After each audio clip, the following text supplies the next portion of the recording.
Oh my goodness, are you here again? Oh, don't worry, we have today all planned out. To begin with, how about some more singing with Elf Donovan? Oh, Donovan, time for singing. Oh, I'm not doing anything. What? Come on. Sometimes you look up your Christmas tree and you want to see what you got, right? How many people got presents? How many are excited about getting presents? I know I am. All right? So, when I think about gifts, I'm always excited. And sometimes I need to be reminded of this special bell that goes off when I think about all the great things. And you know, sometimes people think it makes so much noise, but then when you realize it, it just jingles. And that reminds me of our next song that we're gonna sing. Can you guess what it is?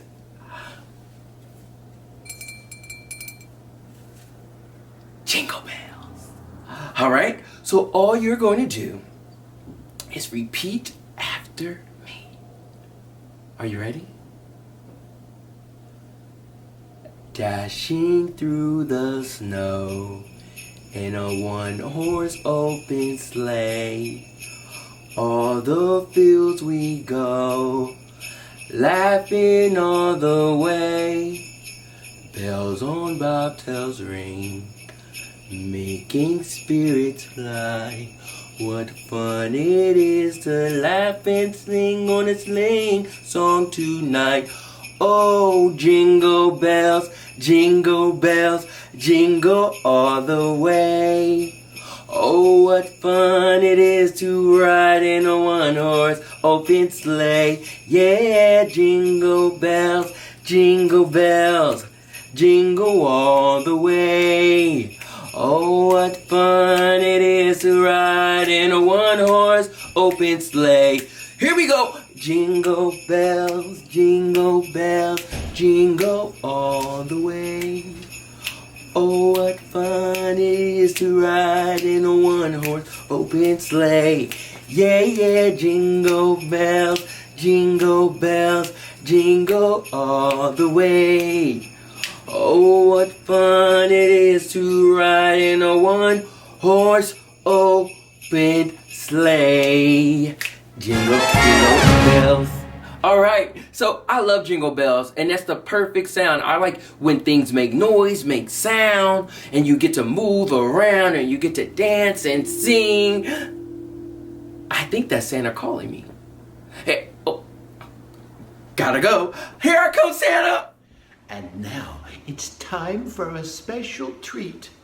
I want you to meet the littlest elf, Elf Lila.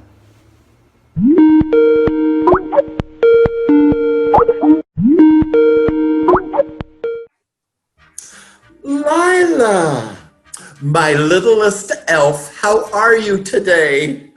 Great, how are you? Oh, excellent. Peachy keen, as they say. I've been in the kitchen all day long, baking and cooking and eating here and there. Anyhow, so what are you doing? What has Santa got you up to? Well, I'm a toy tester. I test toys like this. You test toys? Yeah, I need to make sure they work. You can't give broken toys to kids. Well, of course not. Hello. Oh, okay, I'll get started. I need to start one of my toys. Oh, okay.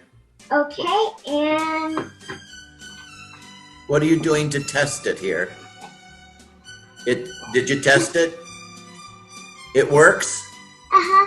Oh, so what is your job specifically in the toy shop besides testing toys? I also make sure everyone's doing a good job. Oh, you're the foreman.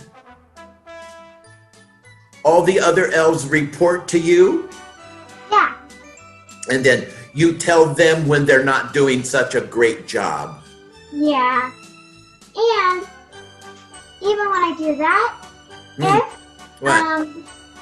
one of the elves that go to people's houses report and say they're bad, They report to me, and I give it to Santa. Oh, so you tell Santa who's been naughty and who's been nice. Well, what about the reindeer? Now, do you do anything with the reindeer? I make sure they're fed.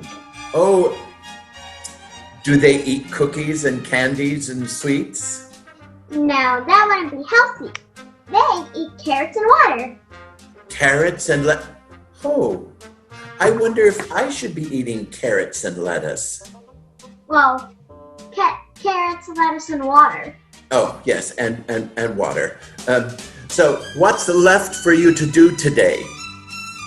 Well, I just have to test one more toy, and then I am free for the day. Okay, well, go ahead, test it out.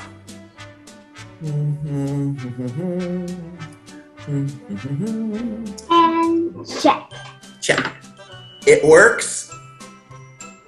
Well, Lila, I must say, being foreman of the elves and caregiver to the reindeer and Santa's first-hand person, you are the most talented elf I think I've met today. Well, you have a wonderful holiday. You know what we're going to do now? We're going to talk to Elf Sarah and find out all about Hanukkah. Ooh. I'll see you later, Lila. Bye-bye. Bye. Bye-bye. Thanks, Mrs. Claus. Gee, isn't she just the best? Well, my name is Sarah, and I'm here to tell you about my most favorite holiday in the whole entire world. That's right, Hanukkah. Now, Hanukkah is a holiday celebrated by the Jewish people every single year, and it's usually around the same time as other people might celebrate Christmas. Hanukkah is a great holiday full of traditions and family time, fun, foods, games, and of course, presents. So I thought I might tell you a little bit about the holiday, if that's okay with you. Now, the first thing I want to start with is my favorite category, delicious treats. On Hanukkah, we have the tradition of eating foods that are baked, cooked, or fried in oil. Two of my favorite foods are latkes. Latkes are potato pancakes, and they're made on the stove, kind of like how you might make a regular pancake, except with potatoes. Some people like to put things on top of them or on the side, like you might put butter or syrup on a pancake. Some people use sour cream, but my favorite is applesauce. It's absolutely delicious. My next favorite food is something called sufganiyot. Sufganiyot are basically delicious, amazing, deep-fried donuts filled with cream or jelly. I like mine filled with chocolate. What do you think you would like in yours? Those are just two of my favorite foods, but there's lots of great foods we eat on Hanukkah. Another thing we do on Hanukkah is play lots of games, and especially one game in particular. Now, you might have heard of Dreidel. Dreidel is a fun game that we play with a spinning top that's made especially for Hanukkah. Now, dreidels look like this, and they have a letter on each of their four sides. These letters are all from the Hebrew alphabet, and I'll tell you what they are. So this letter is Nun, this letter is Gimel, this letter is Hey, and this letter is Shin. Now, each of these letters stand for a word. Nesh, Gadol, Haya, Shem. And those letters mean a great miracle happened there, which is a reference to the great miracle of Hanukkah, which I'll tell you a little bit more about the next time we visit.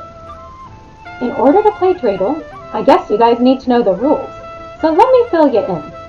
The first thing you need to do to play Dreidel is to put together a pot. No, not a pot or a pan from the kitchen, a pot like something that you put items into that you can win or lose. Now, some people like to put coins in, or just little pieces of paper. Some people like to put in gelt, which stands for money, but is typically made of chocolate. In my family, we like to use M&Ms. So you put that pot together, and then each player gets to spin the dreidel. Depending on which letter you land on, depends on what you have to do. So for example, if I spun my top and landed on the gimel, I would get to take the entire pot. If I spun my dreidel and landed on hay, I get to take half the pot. If I spun and landed on shin, you have to put one back in the pot. And if you spin and land on nun, well, nothing happens to you. Or some families play that when you land on nun, you have to put it all back. So those are the rules for playing dreidel. Now, you may be asking, well, how do you win dreidel? Well, the winner is the person who has the most items from the pot in front of them once the game is over. But Sarah, when is the game over? Well, that's a little bit of a tricky answer because there's really no right way to end a game of dreidel. Sometimes you end when you're out of things to put in the pot, like when my M&M bag is empty. Sometimes you end when there's no more latkes to eat, or when people start to get a little sleepy. And some people play until the sun comes up. There's no right or wrong way to end a game of dreidel. So whatever way you and your family decide to do sounds like a perfect way to me. Now, I have one more thing I want to talk about today, and that is something pretty awesome. Can you guess what it is? That's right, presents. Now you may not know, but Hanukkah is a holiday of 8 different nights. That means that we have the opportunity to get a present on each night of Hanukkah. But not all families celebrate the same. Some families might give a gift on each night of Hanukkah. Some families might just give a gift on 1 or 2 nights of Hanukkah. And some families don't give any gifts at all. You see, gifts aren't a part of the original tradition of Hanukkah. Gifts really only started here in the United States. And they only started because people get lots of gifts on Christmas. So we didn't want people to feel left out. So we give gifts so that everybody can get gifts and enjoy celebrating the holidays together. So if your family decided that they don't want to give presents, or they only give presents on 1 or 2 nights, or if they give presents on all 8 nights, whatever way your family gives gifts, well, that sounds like a great way to me. I hope that you guys enjoyed learning a little bit about Hanukkah, and I hope that you'll come back and visit me again soon, because I'm going to be back to tell you a little bit more about the story of how Hanukkah came to be. Thanks for spending time with me today, and I hope to see you soon. Bye! Thank you, Sarah. That was so interesting. I love to hear about other holidays and how they're special and celebrated differently all around the world. Oh, and I want to thank my friend Lila, the littlest elf. Well, until next time, toodaloo, or as Santa would say, ho, ho, ho. Oh, I can't contain myself.